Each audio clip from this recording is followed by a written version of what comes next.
That's definitely going in the video.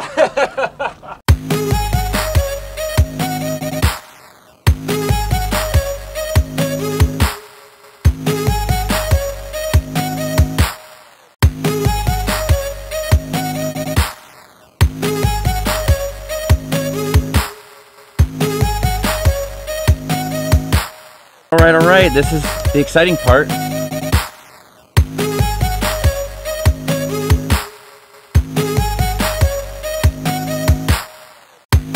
So, very fortunate to have these guys because, first of all, they do killer work, and this is far above my pay grade.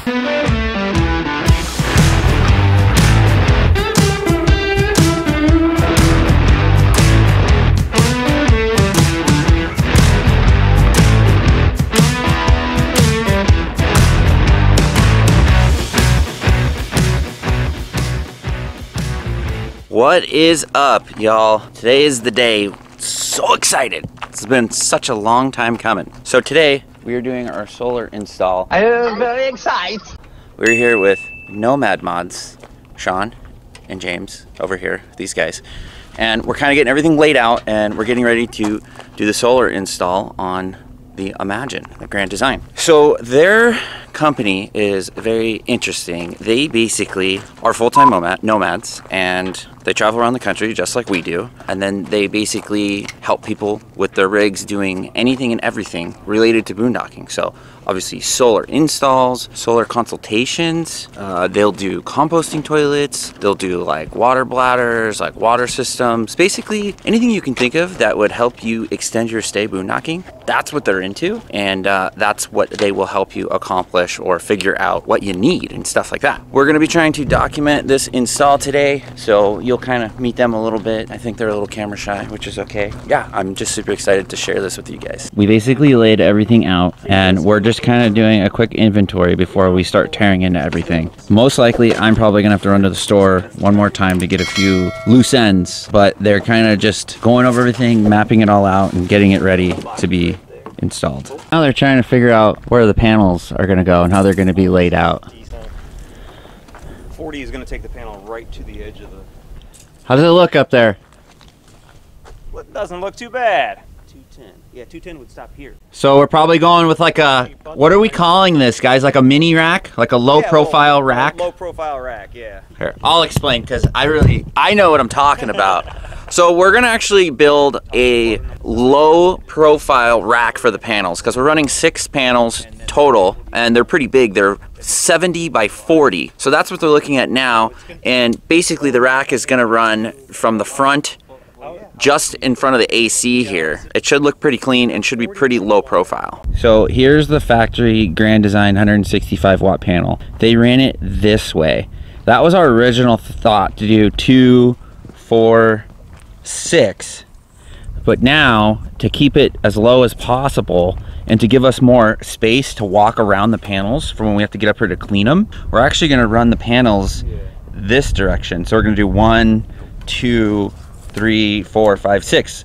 Obviously, basically from the front, the panels are going to run all the way down to right about here, and then they're going to be as tall as this wine guard here. It'll give us plenty of room for the vents to open up, and they're gonna start, the panels are gonna start basically right here. All right, so I actually had to run to the store to grab some more parts because we changed up the setup a little bit, but it'll be cleaner in the end and it will be better, and just want to do it right. A few moments later.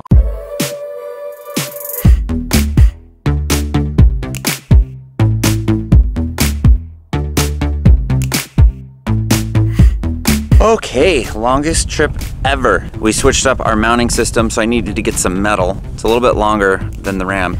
But anyways, they are killing it. I'm gonna show you guys what they did while I was gone. Look at this, it's so beautiful. It's so beautiful. So they went ahead and got all this stuff mounted. They got our 350 charge controllers, breakers mounted, our Bluetooth shunt battery shutoffs, bus bars. They got it all mounted and that looks so good. I could have never done it that well. We got our little, what do we call that? Project box or junction box? Yeah, mounted junction box, yep. Yeah. On the roof, ceiling of the bay. And now we are measuring to get our inverters mounted up, all secured, which are going on the roof because we felt like, and I feel like it's a pretty legit reason, the roof of this is kind of like wasted space. It's like, yeah, you can mount certain things up there, but like why not mount your inverters and your junction box and out of the way and then still have the whole bottom for storage? Yes, sir. Makes sense. What is this? 16-ton hydraulic crimp? 16-ton hydraulic crimper. And see guys, this is why I didn't want to do it myself. I don't have this tool. I know I could buy it, but I also don't know how to use the tool. So these great gentlemen are helping me out. Yeah, I got all the different size dies for whatever size wire you're using. In this case, nice kit. 4/0. What is this line for? This specific line is to link the ground bus bar to the shunt. Got it. What does the shunt do? The shunt is what allows you to meter and monitor all of the power in, power out of the system and be able to gauge how much capacity you have left in the battery bank. Yeah, so on our last setup, we had a shunt, but we had a little digital readout in a closet in the old toy hauler. This one is gonna be pretty cool because we're gonna have an app to where we can view it on our phone easily and see everything that's going on. That's like a Victron thing, which is like blue. Blue is baller, baller blue. Victron's like the big deal in these parts. See here, James is doing some late night gaming. I'm kidding. He's actually, what are you doing, James? You're programming the inverters. The inverters. With Victron, you can do like a whole, there's a lot of custom stuff you can do. Yeah, well, since we're doing 2 inverters for the system and we have 50 amp service that has 2 legs, we have to configure these to work together. And that means setting them 180 degrees out of phase. We also have to configure them in accordance to the battery bank size and the expected shore inputs for the power assist and things like that. Yeah, and then you're going to set it so it doesn't over use my generator as well, right? Yeah, we're setting the shore input limit according to your generator since that's your primary power source. And the other thing we're going to do is we're going to set the power assist factor. So based on what your shore input is expected to be, you can tell how much assistance you want it to provide so it doesn't overload your generator whenever you're not just charging, but applying a heavy load to the system at the same time. Nice.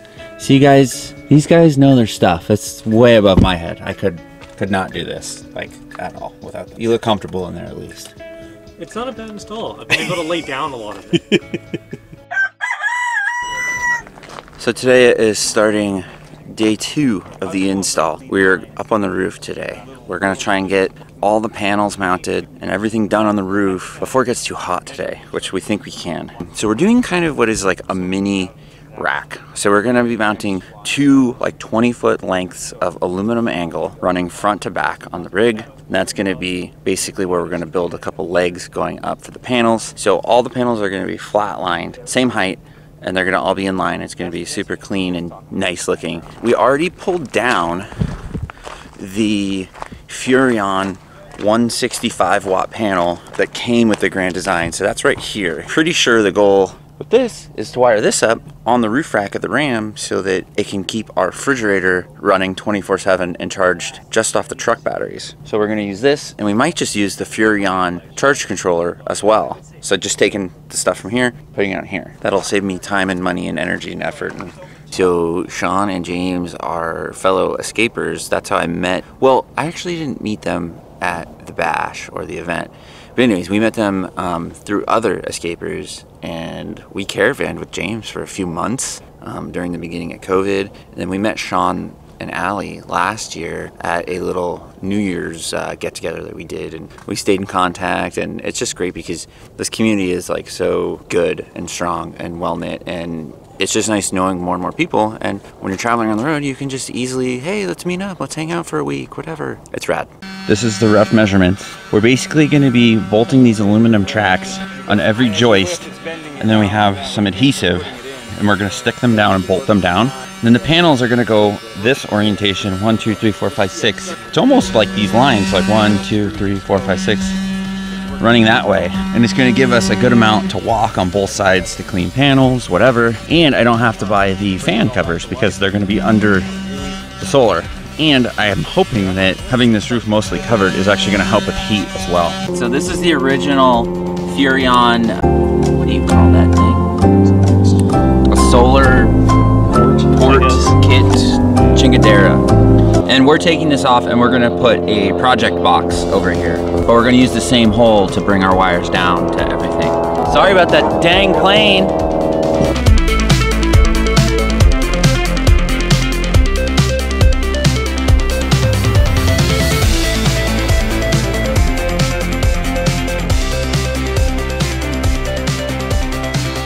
Hey, this is Sean and James from Nomad Mods. Jesse went on a hardware store run, so we're just taking over his camera seeing as his GoPro died. We're up here on the roof getting these rails established. Got them all sealed down. I'm sure he already told you that, but now we're setting our upright, and then we'll be able to lock in an upper rail, and it makes it super simple to grab those panels from the ground, bring them up here, and then start lashing them down. One solid sheet, good form, and we're gonna tuck the front one down as a little air dam. I'm sure he's probably told you about that too, but just figured I'd throw this clip in there for him. Get a little excitement. All right, this is the exciting part. Got the first panel down, locked in. We're going on that side though. Working on the second one. Oh, yeah, we'll run them on this side. And we're doing a total of 6. I really like how it's turning out. We built the rack. This is what they kind of gonna look like. You guys want to contribute anything to this video? Just some good looking guys. Just some good looking guys. Yeah. Nomad Mods. Not only are they great at installs, they're also good looking.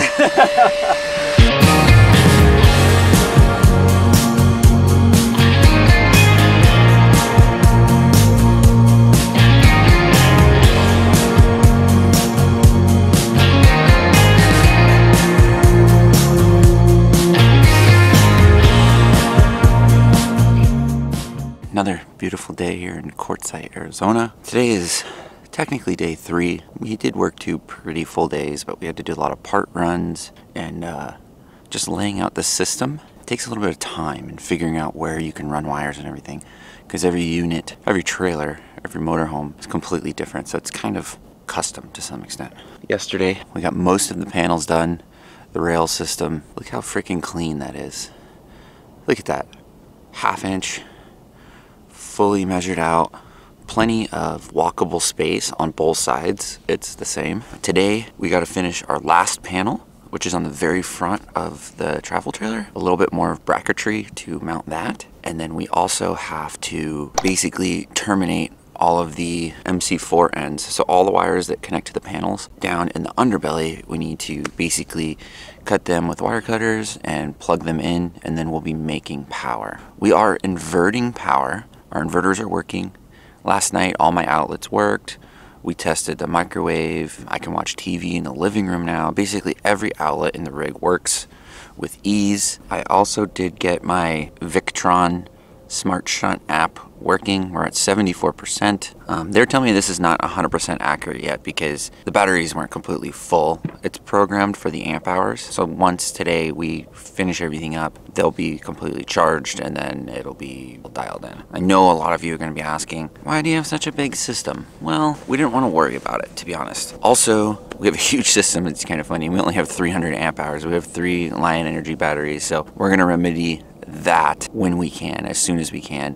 We're gonna at least add another 2, so we'll have 500 amp hours, possibly 3. 600 amp hours would be a sweet spot. You have one more panel go in here, and the goal with this last panel is to have it come out and tilt down slightly in the front. And the reason we want to do that is to kind of work as an air dam, because we're going to be catching a lot of wind on the highway, and tilting the panel will be a very, very minimal loss in sun collection. So we figured this was a clean way to kind of, instead of having it come flat and then building an air dam, that's not going to look as good. But you can tell we got the wire all done. This is our junction box. We had to use such a big box and so much of the lap sealant because Grand Design had something that was pretty big there, and when we pulled it up, Grand Design had a lot of lap sealant as well, so we had to basically cover what was there and make it work.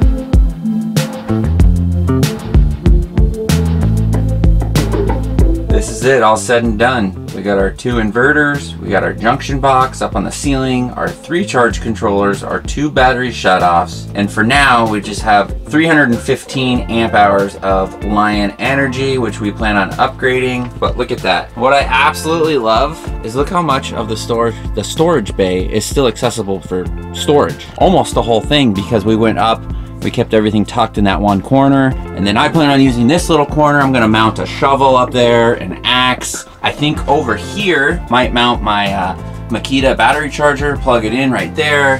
Just kind of have it all clean and tidy. But look at that, so freaking nice. Nomad Mods, guys, Nomad Mods.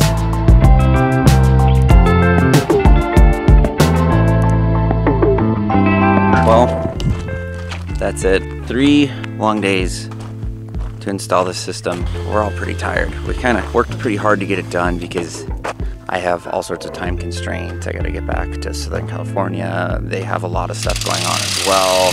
They have more installs coming in. Like, they just got a lot going on. I got a lot going on. So we pulled some long nights and we got it done. Super big system. If you guys have any questions about the system, the install, I will do my best. I am not a professional. They are the professionals. If you have any questions about them, what they do, if you need to get in contact with them, we'll link all their stuff in the description below. Like always, thanks so much for watching.